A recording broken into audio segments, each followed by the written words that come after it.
Olá, cursistas! Sejam muito bem-vindos. É um prazer estar aqui com vocês. Meu nome é Cassandra Catarina Gonçalves Mineiro. Diferentes formas de trabalho pedagógico na contemporaneidade. Projetos de trabalho. Então, nós teremos trabalho pedagógico, organização escolar, pluralidade cultural e conteúdos culturais, ideologia política ou proposta de emancipação, projetos de trabalho, fundamentos e características. Então, todas essas concepções vocês irão ver e caso tenham alguma dúvida, vocês poderão postá-la no Fórum Tira Dúvidas. Então, meus caros acadêmicos e acadêmicas, estamos iniciando agora a terceira unidade desse caderno. E para tal, precisamos lembrar-lhe que nesta unidade oferecemos ao futuro professor a oportunidade de questionar sobre o modelo de ensino-aprendizagem que está sendo vivido no espaço escolar. Então, dessa forma, convidamos a vocês a enveredar neste debate sobre a importância do trabalho com projetos, como possibilidade de avanço no trabalho pedagógico na sala de aula. Assim, afirmamos porque consideramos que muitas são as tentativas da escola em encontrar novas formas de trabalho para amenizar as dificuldades de aprendizagem dos alunos enfrentadas pelos professores no cotidiano escolar. Na maioria das vezes, são tentativas frustrantes. O autor Gaspari, em 2007, ele acredita que pode ser que a escola hoje não esteja acompanhando as mudanças da sociedade atual e, por isso, deva ser questionada, criticada e modificada para enfrentar os novos desafios. Trabalho pedagógico, organização escolar, pluralidade cultural e conteúdos culturais. No atual ambiente social, denominado pós-modernidade, a escola é atribuída a função de vender o ensino, considerado um produto consumido de acordo com a ordem determinada pelos interesses capitalistas, segundo o autor Giacomelli, 2007. Então, nós vamos ver, caros acadêmicos, que nós precisamos ficar atentos e levar em conta que é responsabilidade da escola trabalhar e se organizar para que possa formar pessoas capazes de atuar no mundo com atitudes responsáveis e conscientes. Dessa forma, vamos entender que não dá para se vender o ensino conforme a ordem dos interesses capitalistas, a qual não se pode aceitar. Então, é diante disso, consequentemente, promover a desigualdade entre as classes, excluindo as classes economicamente menos favorecidas. É isso que a globalização quer, ao justificar a aceitação desse tipo de proposta capitalista, que só visa a produção. Então, considerando, pois, que a lógica do mercado faz com que o modelo neoliberal seja aceito e apreendido como natural por meio da cultura expressa na pós-modernidade. E nós vamos verificar que o trabalho pedagógico existe nele a organização escolar, pluralidade cultural e conteúdos culturais. Dentro disso aí, uma ideologia política ou proposta de emancipação, que é necessário pensar a escola capaz de formar sujeitos preocupados com a realidade em que vivem, considerando que, dependendo da postura que o professor aprende a assumir, o trabalho com projetos poderá possibilitar pensar no uso adequado do tempo e do espaço da escola de acordo com os tempos atuais. Diante disso aí, portanto, caríssimos e caríssimas, precisamos compreender que o discurso de melhorar a qualidade do ensino na escola, que no mencionado contexto significa a formação de sujeitos preocupados com a realidade em que vivem, no entanto, direciona a formação de mão de obra para atender à demanda da estrutura de produção capitalista, por meio da justificativa de que a sociedade requer um novo perfil de trabalhador, coerente com as transformações decorrentes da globalização. Isso requer a mudança do perfil da educação. Então, nós alertamos para o fato de que, no controle da exploração dos países economicamente menos favorecidos, são utilizados esses mecanismos, que eles estão presentes no interior das escolas, com o objetivo de padronizar o perfil dos sujeitos a serem formados. O trabalho pedagógico tem a organização escolar, a pluralidade cultural e conteúdos culturais. Então, o tempo escolar é organizado, dividido em séries, bimestres ou trimestres. E o espaço também, tendo cada turma uma função em sua sala, em cada espaço. É necessária a construção de políticas para o envolvimento significativo dos alunos em um projeto coletivo, que organize o espaço escolar, recrie o tempo, transformando-o de forma a abrir os portões da escola para a participação da comunidade.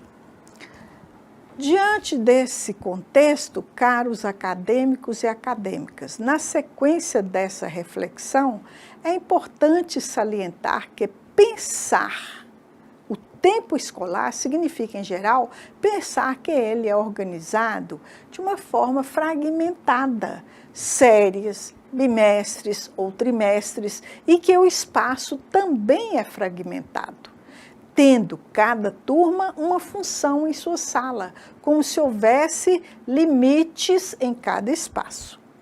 Ressaltamos que é significativo para os alunos um projeto coletivo que organize na totalidade o espaço escolar, modificando o tempo, transformando-o de forma a ampliar o projeto a ser trabalhado na escola, alcançando assim a participação da comunidade.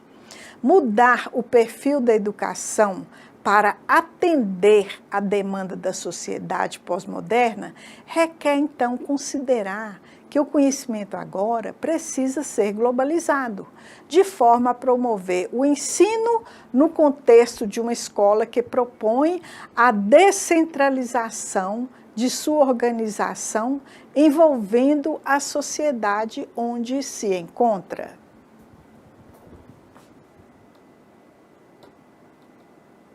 Os parâmetros curriculares nacionais, os PCNs, defendem uma reorganização do discurso neoliberal em educação.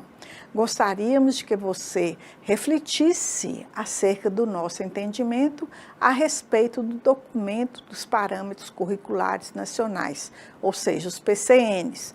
Se a escola pretende tratar dos temas transversais, ela deve definir quais conhecimentos devem ser ministrados. Portanto, ela deve tratar de questões que dizem respeito à vida dos alunos e com as quais eles se confrontam no dia a dia. Então, diante disso, precisamos entender que essa reorganização do conteúdo em PCNs é o suporte de propostas como de um novo currículo para o ensino fundamental, fortemente impregnado dos conhecimentos valorativos, os temas transversais. Então, o papel da escola deve ser o de formar o cidadão para atuar em uma sociedade democrática.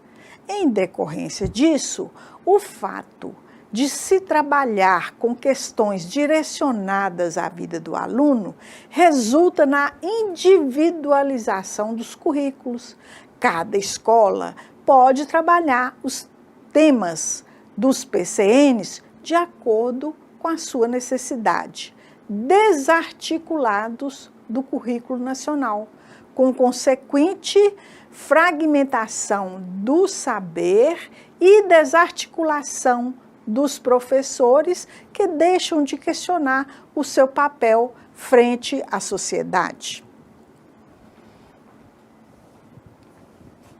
Os parâmetros curriculares nacionais, os PCNs, defendem uma reorganização do discurso neoliberal em educação, compreender a cidadania como participação social e política, exercitar o direito e deveres políticos, civis e sociais, adotando no dia a dia atitudes de solidariedade, cooperação e repúdio às injustiças, respeitando o outro e exigindo para si o mesmo respeito.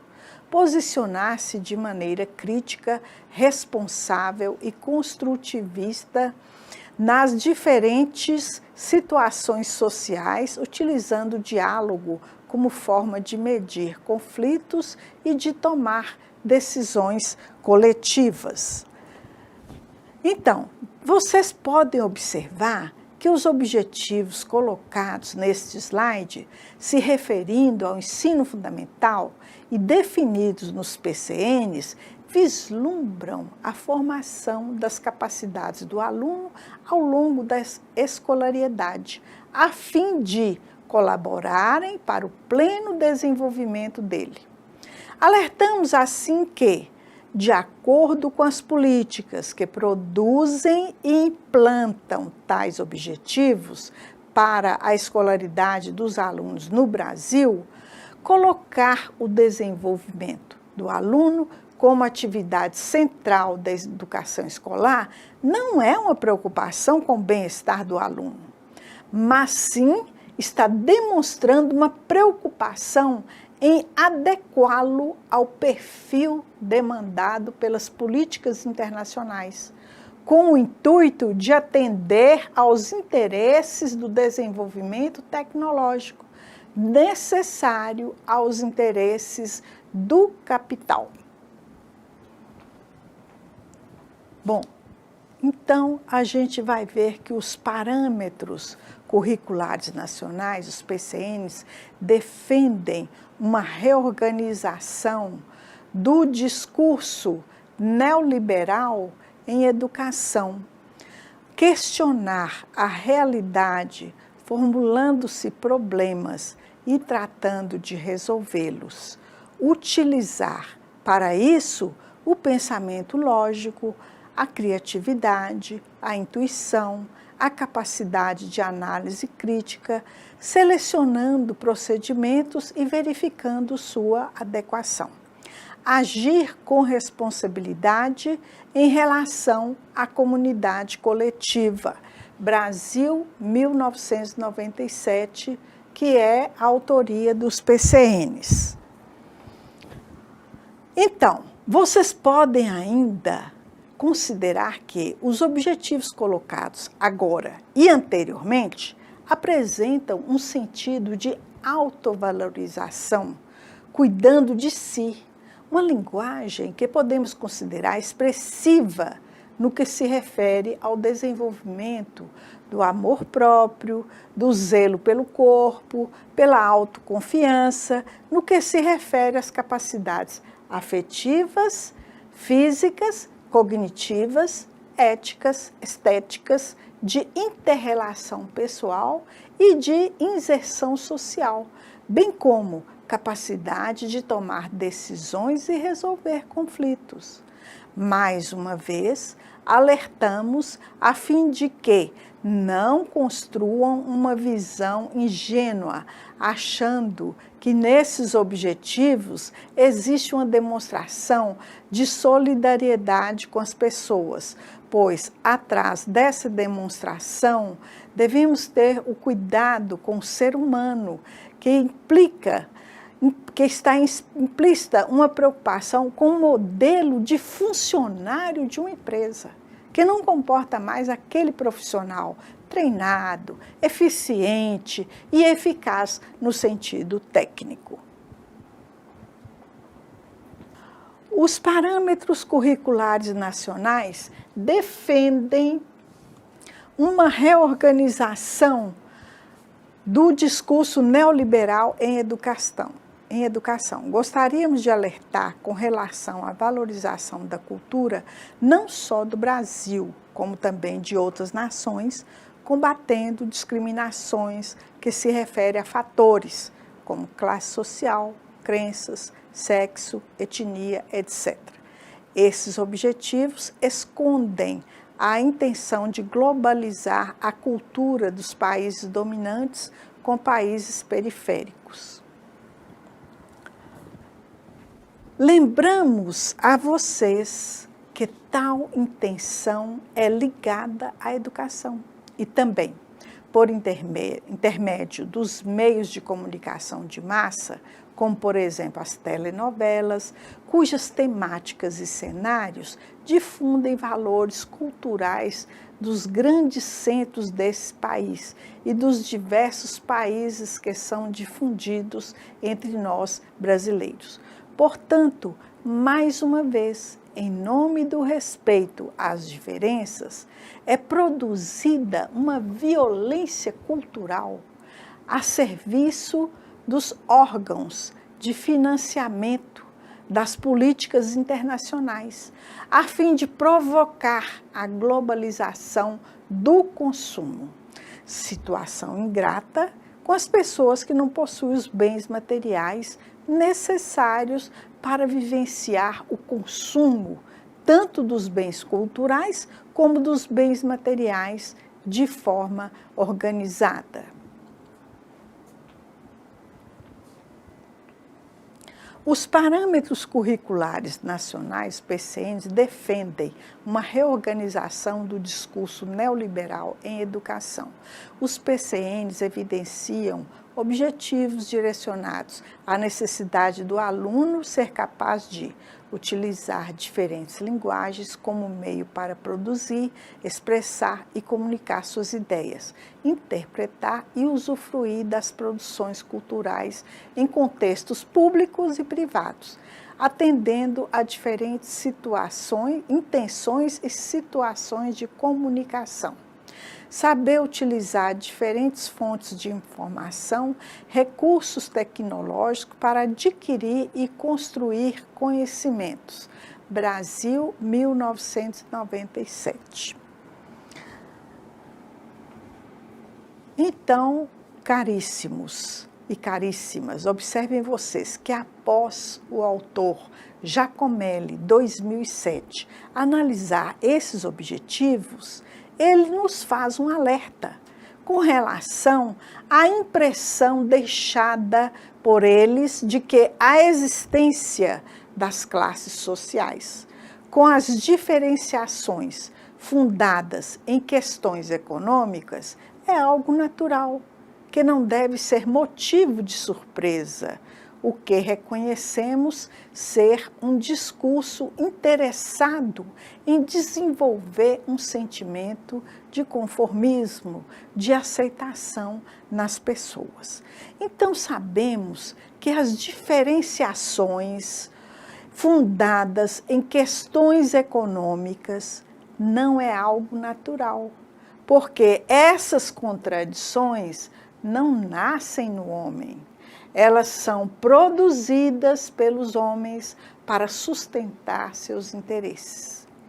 Se concordarmos com tal colocação, estaremos com uma visão de mundo positivista, fundamentada no princípio da identidade, que foi determinada por Platão, conforme nós já vimos e discutimos na unidade 1. Então, nós vamos agora, outro item dos parâmetros curriculares nacionais, os PCNs, que a escola deve trabalhar coletivamente, em que os professores e seus alunos devam respeitar as diferenças, enriquecer-se com elas e, ao mesmo tempo, valorizar a própria identidade cultural e regional. Assim, formaremos homens capazes de lutar por um mundo em que o respeito às diferenças seja a base de uma visão de mundo cada vez mais rica para todos nós. Então, vocês percebem que após dialogarmos acerca dos fundamentos, objetivos e políticas que dão origem aos PCNs, com o intuito de orientar as escolas na organização de uma proposta curricular voltada para a cidadania, nós preocupamos necessariamente com as diversidades existentes na sociedade, uma das bases concretas em que se praticam os preceitos éticos. Então, nós alertamos, portanto, que nessa direção é a ética que norteia e exige de todos da escola e de educadores em particular propostas e iniciativas que visem a superação do preconceito e da discriminação. A contribuição da escola na construção da democracia é a de promover os princípios éticos de liberdade, dignidade, respeito mútuo, justiça, equidade, solidariedade e diálogo no cotidiano. E, através disso, promover ações decididas em relação aos problemas gerados pela injustiça social. Os parâmetros curriculares nacionais, os PCNs, recomendamos que fiquem atentos ao trabalhar com os PCNs. Procurem os conteúdos de forma a atribuir-lhes uma visão de totalidade, não permitindo que os princípios norteadores deles sejam o personagem principal de suas aulas, mas sim as disciplinas ministradas. O conteúdo específico deve ser condição para a formação de uma pessoa emancipada, consciente do seu lugar no mundo e capaz de tomar decisões de acordo com os interesses políticos, de sujeito de sua vida em um espaço coletivo. Então, diante dessa visão que apresentamos a vocês, é indispensável dizer-lhes que, de acordo com a nossa concepção, os PCNs, por mais que não apareçam, têm seus fundamentos em ideais positivistas, tecnicistas, conforme a lógica política das tendências educacionais que apresentamos na unidade 2. Então, encerramos assim essas reflexões a respeito dos PCNs, lembrando-lhes, mais uma vez, que a forma de ensinar não é neutra, ou seja, a didática não é neutra, ela traz consigo um enfoque implícito. Portanto, dependendo da postura que você aprende no decorrer da sua formação de professor, o conteúdo que você irá trabalhar terá um outro sentido. Toda sua postura vai depender de você.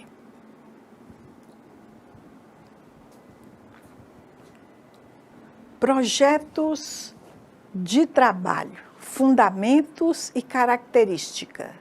Devemos ter uma visão de mundo onde se defendem interesses políticos, econômicos e ideológicos, que podem ser percebidos no ambiente social em que eles nascem. Assim, é um projeto de trabalho pedagógico, fundamentado em uma determinada visão de mundo, que expressa em si um interesse político, econômico e ideológico que o gerou e que o faz necessário. Então, confirmando essa fala, nós precisamos ter claro que projetar um trabalho pedagógico significa planejar um roteiro e mecanismos para alcançar uma intenção educativa, se entendemos que alcançar uma intenção requer traçar ações que serão vivenciadas e que traçar ações implica determinar uma política a seguir, que determina, por exemplo, um modelo de relação sujeito-objeto, ou seja, teoria e prática, valores, ou ainda uma visão de mundo. Então, discutir a respeito do trabalho por meio de projetos é necessário pensar inicialmente que projetar um trabalho educativo a ser desenvolvido na sala de aula, no âmbito de uma instituição escolar, não significa apenas organizar conteúdo, traçar objetivos e escolher métodos de ensino. Significa, sim, traçar uma estratégia de ação com fins determinados em direção à formação de pessoas a se tornarem um determinado modelo de homem. Projetos de trabalho, fundamentos e característica. Ao projetar um trabalho pedagógico, significa uma sequência de itens até alcançarmos uma visão de totalidade de mundo. O trabalho com projetos é uma forma de trabalho pedagógico na contemporaneidade, por ser uma alternativa das políticas educacionais atuais. Vocês precisam ter claro que projetar um trabalho pedagógico significa planejar uma sequência de itens e mecanismos para alcançar uma intenção educativa. Se entendemos que alcançar uma intenção requer traçar ações que serão vivenciadas e que traçar ações implica determinar uma política a seguir, que determina, por exemplo, um modelo de relação sujeito-objeto, teoria, prática, valores, ou seja, uma visão de mundo. Então, considerando o conceito que ora apresentamos, podemos perceber que a implantação do trabalho com projetos não ocorreu se preocupando com o sujeito à informação, mas sim a serviço dos interesses das mesmas políticas que determinaram a produção dos PCNs, cujo modelo foi copiado da Espanha como forma de uma reorganização democrática.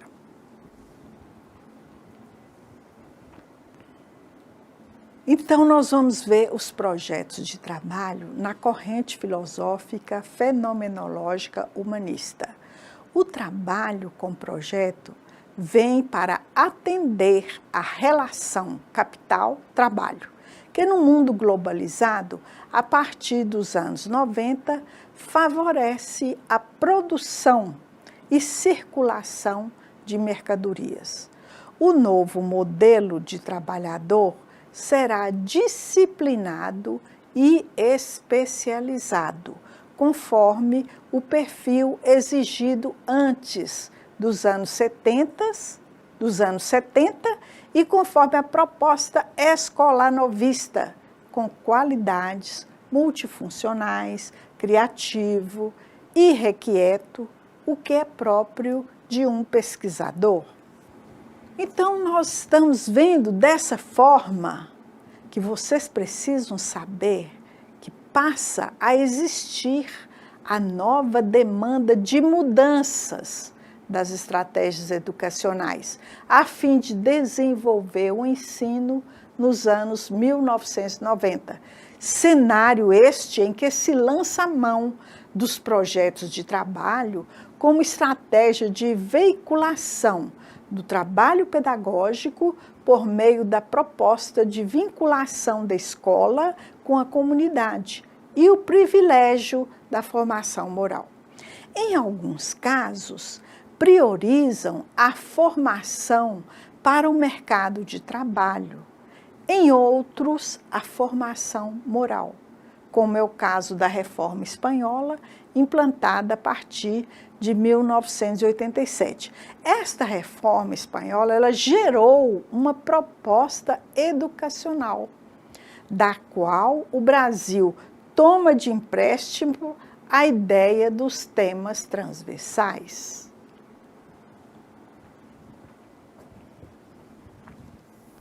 Projetos de trabalho, corrente filosófica fenomenológica humanista, aprender deixa de ser, então, um ato de memorização. E o ensinar não significa mais repassar conteúdos prontos e acabados. O aluno aprende participando, vivendo sentimentos, tomando atitudes diante dos fatos, escolhendo procedimentos para atingir os objetivos propostos no planejamento do projeto. O professor não ensina mais pelas respostas dadas, mas principalmente pelas experiências proporcionadas, pelos problemas, pelas ações e decisões tomadas.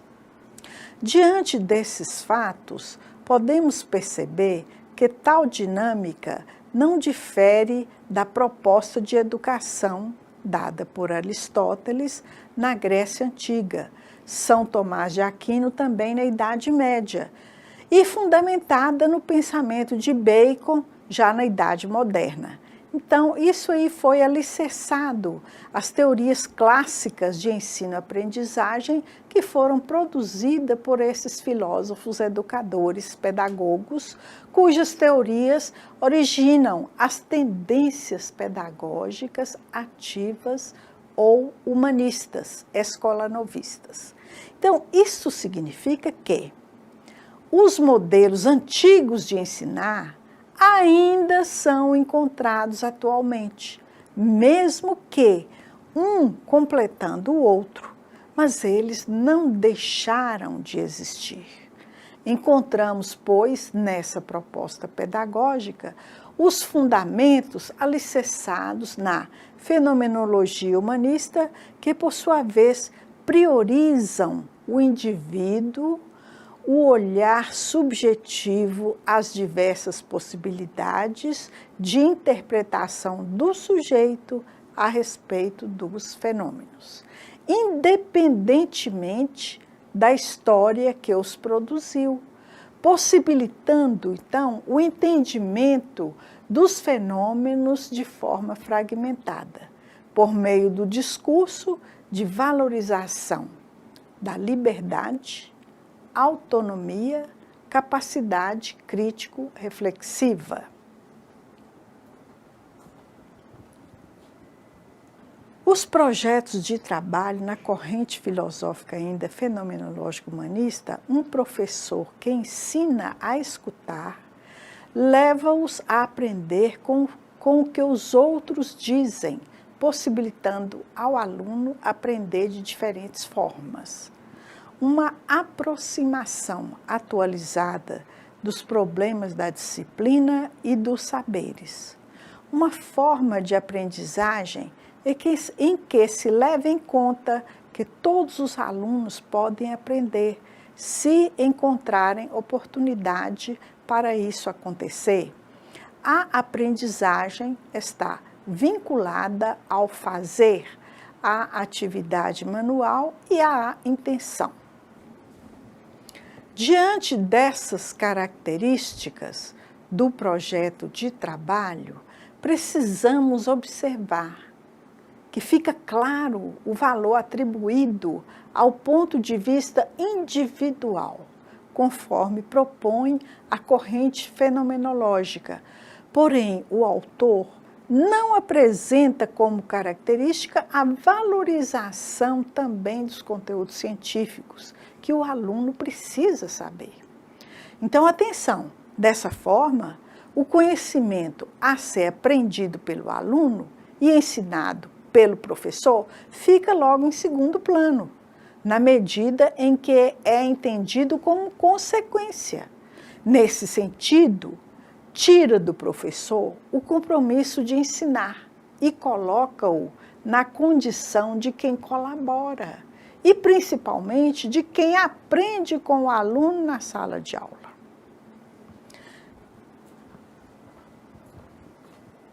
Ainda com projetos de trabalho, nós vamos ver agora as etapas do projeto. A primeira etapa, problematização. Sendo assim, ressaltamos que o modelo envolve as etapas: problematização, desenvolvimento e síntese. Esclarecemos-lhe que essas etapas propostas para o projeto de trabalho estão de acordo com os cursos de formação de professores do Brasil. De acordo com Hernandes, 1998, o primeiro momento é o de problematização, o ponto de partida, a partir do qual o grupo levanta questões significativas para investigar. Nessa etapa da problematização, os alunos irão expressar suas ideias, crenças e conhecimentos sobre o problema em questão, os quais foram evidenciados por eles mesmos, revelando suas hipóteses. O professor detecta o que os alunos já sabem e o que os alunos ainda não sabem sobre o tema que será estudado. O nível de compreensão inicial dos alunos é que definirá o caminho que o processo tomará. Assim, as questões levantadas definirão a organização do projeto pelo grupo. De acordo com essa perspectiva, é entendido que os alunos sabem claramente o que, por que e para que estão fazendo. Aprendem também a formular questões e a transformar os conhecimentos em instrumento de ação. Para conduzir esse processo, é necessário, então, que os professores tenham clareza dos objetivos que querem alcançar e formulem também claramente as etapas do trabalho. A segunda etapa, desenvolvimento, Hernandes, 1998, diz que nesse momento são criadas as formas para se buscar respostas às questões e hipóteses formuladas pelo grupo na problematização. Então, assim, os alunos se defrontam com situações que os obrigam a comparar pontos de vista, a rever suas hipóteses, a colocar novas questões. Meus caros acadêmicos e acadêmicas, nessa etapa, o desenvolvimento se refere a um conjunto de ações planejadas que descrevem como o trabalho será realizado, operacionalizado e apresentado para a comunidade escolar. E ainda, como poderão ser divididas as atividades entre os membros do grupo. Define-se quando serão realizadas as etapas planejadas e quem realizará e será responsável por cada uma das atividades. Os recursos podem ser materiais e podem ser humanos, que serão necessários para a perfeita realização do projeto, sendo o momento de colocar tudo que foi planejado em prática e realizar todas as atividades planejadas. A terceira etapa, síntese. Este momento acontece durante a execução de projeto, quando as certezas iniciais vão sendo ampliadas e novas aprendizagens vão sendo construídas. É o momento da culminância, quando se expõe publicamente, isto é, de uso no âmbito coletivo, seja no interior da classe, seja no âmbito da escola, seja na comunidade, o resultado daquilo que foi produzido. Meus caros acadêmicos e acadêmicas, esta etapa síntese representa até onde os alunos conseguiram chegar, ou seja, a quais resultados chegaram. Existem múltiplas possibilidades de projetos que visam resultados voltados para a vida comunitária. Nessa medida, os alunos podem construir novos conceitos e são apresentadas as atividades desenvolvidas no projeto para a comunidade escolar. Ou mesmo se a escola tem algum evento, esse resultado de projeto pode ser também apresentado em eventos da escola. A utilização de portfólio como instrumento de avaliação. O portfólio oferece aos alunos e professores uma oportunidade de refletir sobre o progresso dos estudantes em sua compreensão da realidade, ao mesmo tempo em que possibilita a introdução das mudanças durante o desenvolver do programa de ensino. Hernandes, 1998. Então, caros acadêmicos e acadêmicas, no que se refere à avaliação do projeto, este deve ser avaliado em todas as suas etapas, segundo Álvares Leite, para quem o projeto pode ser alterado no decorrer de sua execução, pois os ajustes sempre são necessários ao bom funcionamento e andamento de um processo.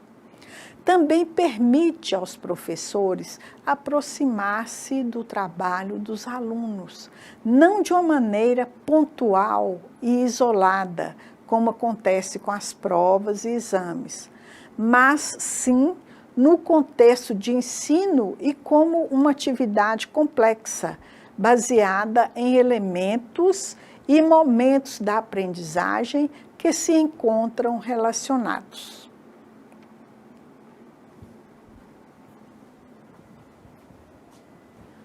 Bom, dentro de uma tendência pedagógica norteada pela concepção de educação histórico-crítica dialética, a tendência que, conforme a unidade 1, ressalta a importância de se vivenciar a educação a partir do trabalho, para que tenha como finalidade principal contribuir com a formação emancipada dos alunos. Saviani, 1991.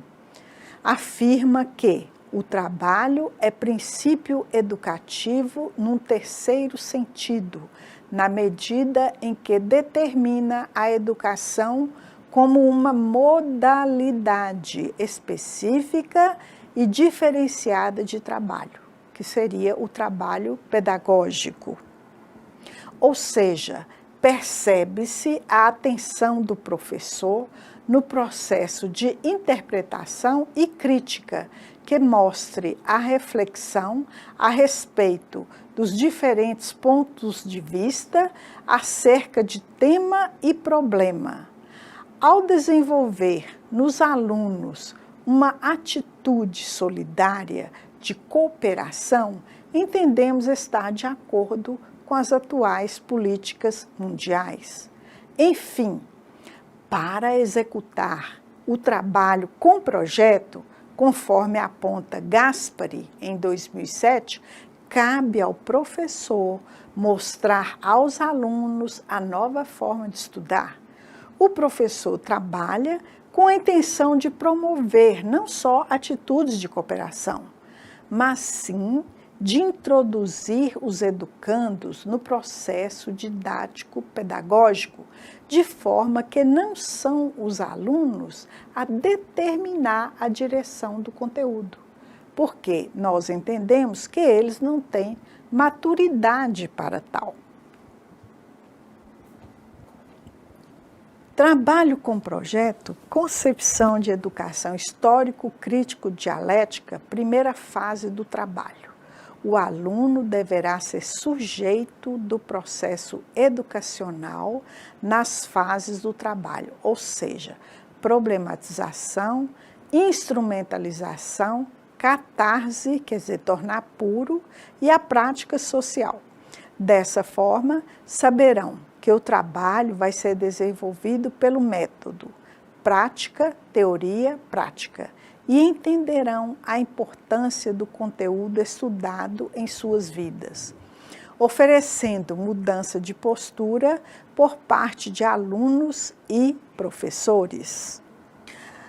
Então, eu gostaria de esclarecer a você que precisa entender ainda que, ao falarmos a respeito de mudar de postura, aqui implica deixar de se conceber como um espectador da vida, para se tornar um sujeito que produz a vida por meio de suas ações e pensamentos dinâmicos e constantes sobre o mundo, quer dizer, consequentemente, no decorrer do movimento histórico que assim o produz. Então, nós vamos prosseguirmos nossa conversa, lembrando-lhes que tudo o que dizemos se aplica diretamente à sua formação como professor, como professora. Por exemplo, com o conteúdo que estamos discutindo nesse caderno, estamos discutindo a sua formação, a nossa formação como professor, e não apenas tratando de fatos históricos distantes de nossas preocupações.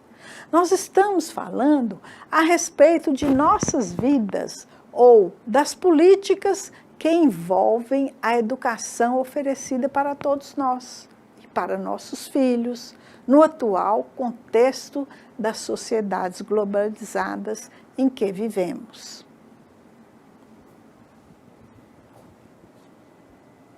A concepção de educação histórico-crítica dialética na segunda fase do trabalho.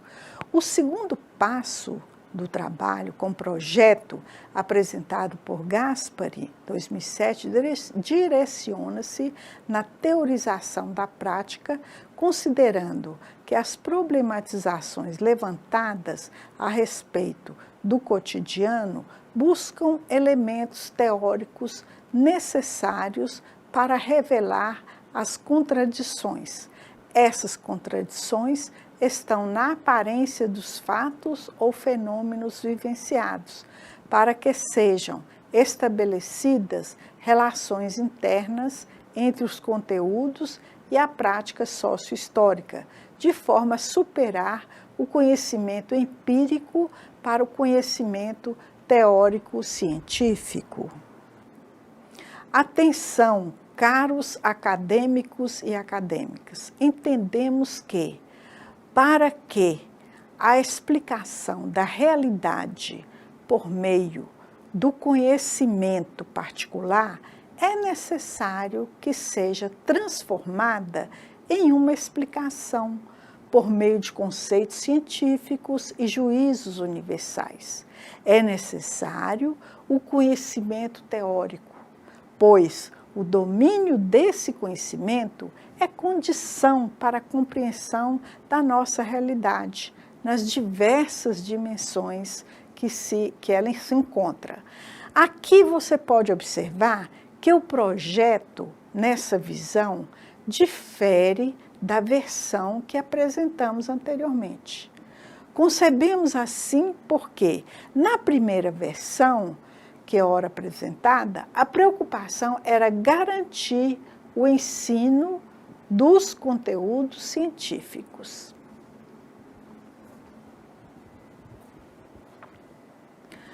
A concepção de educação histórico-crítico-dialética, terceira fase do trabalho.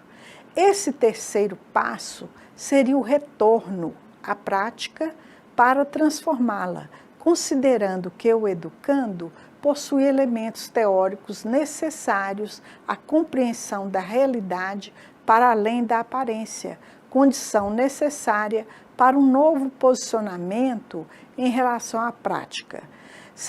Segundo, precisamos ter claro que, em relação à prática, esse novo posicionamento só é possível quando se muda a maneira de entendê-la, ou seja, justificar a teoria e prática para além da divisão, ou melhor, como realização na prática. Diante disso, alertamos vocês que, sob essa ótica, a prática é ponto de partida e ponto de chegada. Ação, reflexão, ação.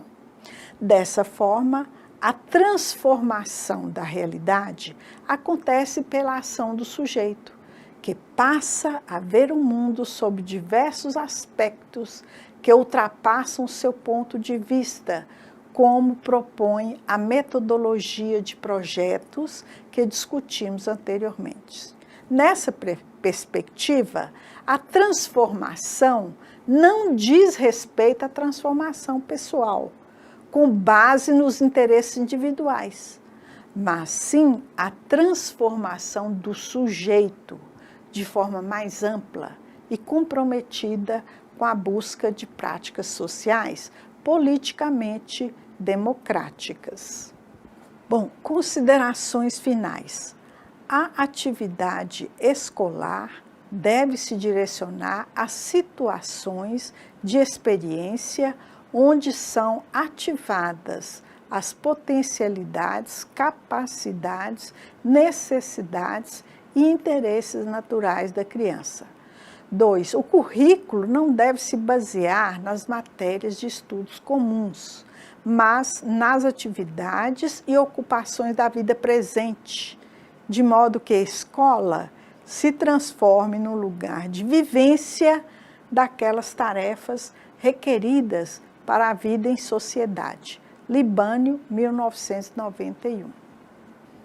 Dessa forma, concluímos essa unidade refletindo sobre o desenvolvimento do projeto de trabalho, esclarecendo a vocês que entendemos que a primeira metodologia aqui abordada tem fundamentado as discussões acerca dessa temática nos cursos de formação de professores por intermédio da circulação de literatura de origem espanhola. Então, nós ressaltamos ainda que esta forma de trabalho não é novidade nas escolas brasileiras. Afirmamos assim que, ao considerarmos na década de 30 o contexto escolar brasileiro, tal proposta de trabalho pedagógico já foi vivenciada. Dessa forma, com o nome de escola nova, humanista, moderna ou escola ativa, com um discurso de humanizar a educação, respeitar o ponto de vista dos alunos, permitir a liberdade de pensamento, fundamentada nos princípios da psicologia. E então, finalizando esta aula, eu gostaria muito de agradecer a vocês e dizer a vocês que na próxima aula que a gente se encontrar, vocês também estejam aptos a entender melhor sobre o nosso assunto. Muito obrigada.